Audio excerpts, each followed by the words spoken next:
הלכת להשתין? זהו. סיימת? אסור היה לי להשתין. סתם, אני עצור? לא, אתה לא עצור, אבל לא מעוקר. אני אבדוק אם הוא בשתין עכשיו, הוא נפתח?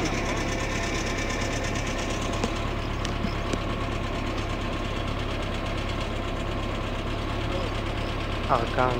באמת, זה לא בסדר מה שאתם עושים. אני רציתי לצאת, להשתין, אתם מונעים את זה ממני. מה עשיתם? מה עשיתם? תראה! הרבצנו למישהו? למה מגיע לך לגעת בי? מה זה? מה אתה עושה לי טובה שאתה? למה אני מחזיק? אני בן אדם חופשי, לא עשיתי שום פשע, למה אתה מחזיק אותי באופן? כן, חלאס, תנו לנו כבר ללכת. מה הבעיה? אין בעיה. נבדקת? אחי, שב שם בבקשה. נבדק? כן, נו, אתה בדקת אותי. בוא. חבר'ה, מי שעושה בלגן פה חבל לו על הזמן, הבנתם? אחד יוצא מהרכב, סגור את הדלת. עמוד שם, בסדר.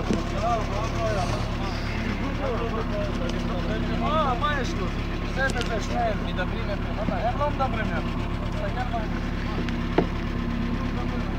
אפשר להבין על מה אתה עושה לי בדיקה פה? ביום שבת? בדיקת סמים. מה התאריך? התאריך חשוב. בוא, תראה. לא, שנייה. סליחה, יוסף אלמדיין. על מה אתה עושה לי פה בדיקה? רק תגיד לי. תצלם אותי, בדיקת סמים. בוא, תעמוד שם. כל מי שנבדק תעמוד שם. אני תעמוד. תעמוד שם, אני מדבר איתך, תעמוד שם.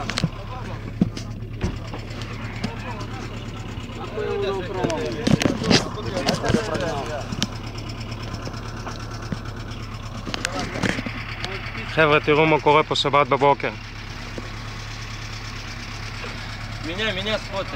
רפי גינת לשיפוטך. יום שבת בבוקר. במצלמה כולכם מכירים את זה. תעשה לי. מה תעשה לי? תראה מה הולך פה, תעשה לי.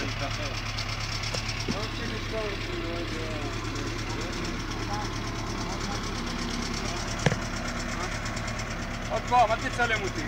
אסור? לא, ביקש, בסדר.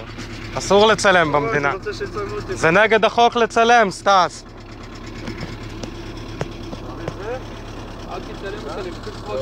אוקיי.